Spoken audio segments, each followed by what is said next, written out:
You would, but I'll just kind of throw in. So I do research on infidelity, and one thing we see that's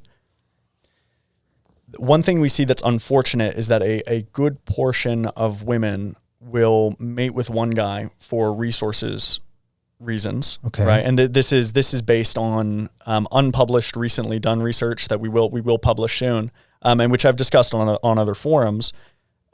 We presented at the EBIA conference in London. Basically, what our results showed is that we spoke to over 100 women who had affairs, right, who had cheated, and we spoke to them we surveyed them about why they did it, and we had them rate the attractiveness of their partner, the person they're with, and the person they cheated with, right? And we also had them rate the person's desirability as a co-parent and the affair partner's desirability as a co-parent. And you can think of desirability as a co-parent, a lot of that is going to be resources, right? Because a guy with more money, if you're gonna marry a guy and like have him raise your kids, take care of your kids, you want him to have money, right? You want him to be a provider. And what did we see? Well, we saw that on average, there appeared to be a bias towards the parenting ability of in-pair mates in women who cheated. And most women don't cheat, but among women who cheat, they seem to prefer the parenting ability of the guy that they were with and the physical attractiveness of the guy that they were having an affair with. So I think nearly twice as many women in our sample preferred the physical attractiveness of the guy they were having an affair with over the guy who they were actually dating or married to. Now, how is this relevant to what you're saying? You can do that mating strategy of just like, I'm going to get my money together and I'm going to wait until I'm 40. And then once I have all this money and status, then I'll get a girlfriend, right? Mm-hmm. But the physical, if you care about having a woman who, being in a relationship with a woman where she genuinely desires you, genuinely wants you, you're missing out on that.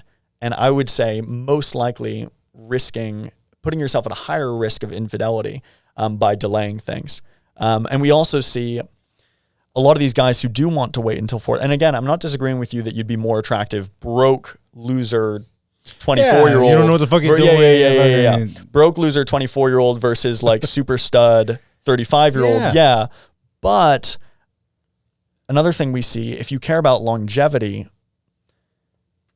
larger age gaps, at least in the West, are correlated with marital dissolution. And the effect seems to start after just a couple of years. So ideally, you would want to be the same age as your partner. And that's kind of all the more reason to, as a man, at least consider putting yourself on the same reproductive pacing as a woman.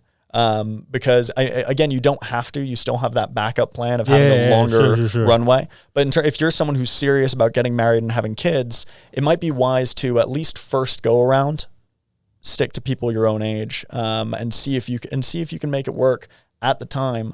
Because we do see that people who marry people their own age, especially as they get into their late 20s, early 30s, that kind of window, those people tend to have the most marital success overall.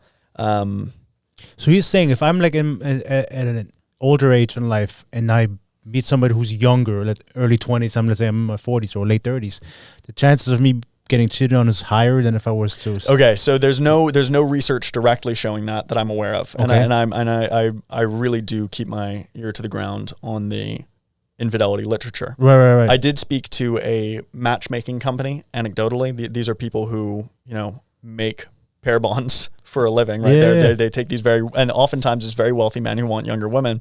And one thing that they said to me, they're like, look, I won't say the name of the company, but one thing that they did say to me, they were like, look, a lot of these older guys, they come in, they want younger women, we match them up. And then, never works. She ends up hooking up with the gardener, right? Like it's like, you know what I mean? Like it's like we put them together and then she ends up breaking his heart. So that's an anecdotal point. Right, but in terms of a data point, I'm kind of combining, and it is a jump. So I would like the research to be done. Do women in these age gap relationships, are they more likely to cheat? Curious to know. It would be an interesting research question. Anecdotally, it does seem plausible. And it's plausible when you combine it with my research and my lab's research, or the lab that I'm part of's research, where we see that most women who have affairs are having affairs with guys who they find more physically attractive. And then if you look at like what age guys are women most attracted to, I think for example, a 25-year-old woman, who does she find most physically attractive? It's like a 26-year-old man. Yeah, it's not a 29-year-old man even. So like a 35-year-old man to a 25-year-old woman, that's a big gap. And then if you think back to like, I guess I would also encourage you to just think back to when you were 20, right? Like how old 30s seemed, right? Like 30s, ancient, dude. Yeah, 30s seemed ancient.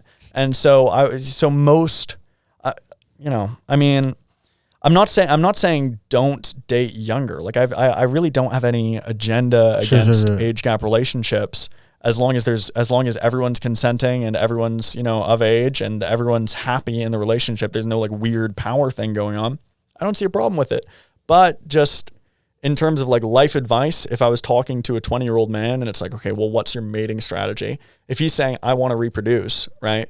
My advice would not be, oh, just stack your bread until you're 35 and then start looking. It would be like, all right, well, dating is a skill. Start dating now. Because you're gonna have to learn a lot. And learning it later is harder. I think it's because one of the things you said of when they were asking the women in the relationship of why they had affairs. Yeah.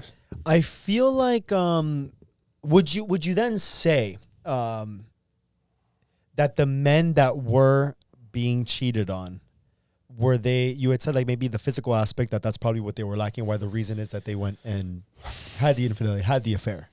But what if they probably prioritize more of their actual physical health? Because I guess we can say maybe stereotypically or maybe historically, however you want to be societal. As you get older, you almost start, maybe letting yourself go. You gain a little bit of weight. We're obviously very active. I know you're also very active. How old are you, by the way? 25. Oh my, get the fuck out of here. Get the fuck out of here. You don't know shit about life. I know. Every single podcast I do, at some point they ask me that. I'm like, fuck, I'm caught. Yeah, I had no idea. But let me tell you. So, and do you still box, by the way? When I was a teenager, I used to box. Do you exercise still, or you just don't? Yeah, of course. Okay, yeah. So as you get older, you seem like a man who's still going to be on top of your physical health, which is obviously going to translate to your longevity. Well, hopefully, as your health overall, everything. Yeah. I would assume that you would still also carry the physical aspect as well. Wouldn't you be probably less likely to find yourself? Yeah, I mean, father time is undefeated, though. I mean, it's like you're everyone's gonna age, and nobody is, or very few people are gonna look better as a result, right? Like there are some celebrities who like seem to like get better as they get older, right? True, but I'm saying almost like, I'm sorry, but it's almost like, imagine, because when you see someone who, let's say an actor who's probably in their 40s, you're like, oh yeah, I can see that. But then when you see an actor who you know that's in their 40s, but then they're like jacked or they're in shape and they take care of them. Look at a Mark Wahlberg. Look at a Matthew McConaughey when he was doing his Magic Mike stuff. You look at them and you're like, obviously it's the movies and it's Hollywood, whatever. But you look at them and it's like, man, it's not only is he an older guy, has good resources, but he also takes care of himself as well. Yeah. When you compare that to probably your typical 40, 50-year-old, I mean, there's two completely different type of ball game at that point. Yeah, there's hope. I would say that here's what I would say. In terms of the infidelity stuff, I would say that yes, it would probably be an insulating factor to, because the way we measured it was we said rate. So we had an instrument. It was the it was the interpersonal attractiveness scale, which we modified. So it's been validated. It's reliable. It's a good measurement instrument. And we had them rate how attracted they were to their primary partner versus their affair partner. So basically, score 1 through 7 on items like he was very sexy looking, right? So questions like that. So it's measuring how attractive they find. And we found a trend where most women seem to prefer their affair partner. So if you raise your rating, right, if you make yourself more attractive, maybe that would insulate you against affairs. I think that's plausible. But I would also just, in terms of the qualitative data, where we asked women just point blank, it's like, well, what happened here? Like, why did you have an affair? Some of them did say, it was because this other guy's more attractive. Okay. But, you know, a lot of them also cited other problems with the relationship. And so I would say that most women don't cheat. If you really want to guard against infidelity, yeah, it would be good to look your best, but it would also be good just to keep the relationship healthy overall.